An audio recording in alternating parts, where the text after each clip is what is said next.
हे आजा राजा घर तनी बतिया तू माना, दिल्ली पंजाब खाली करेला रोजाना।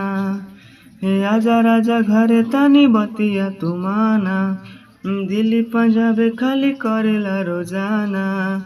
देवरा नतिया खोजता खटिया, देवरा नतिया खोजता खटिया, रोज करता हमरा गति रे।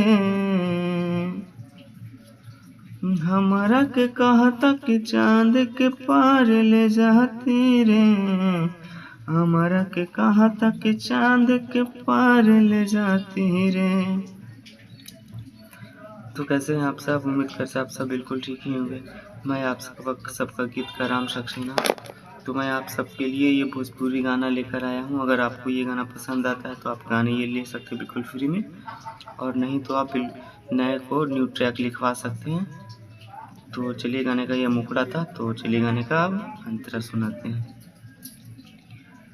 आजा पंजाब से तू तनी राजा, उनका के तनी तू समझा जा।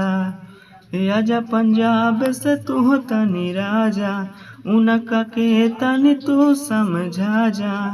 मन न बतिया कर दुर्गतिया, रोज करता हमारा गति रे,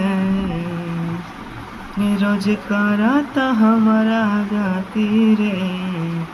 हमारा के कहता कि चांद के पार ले जाती रे, हमारा के कहता कि चांद के पार ले जाती रे।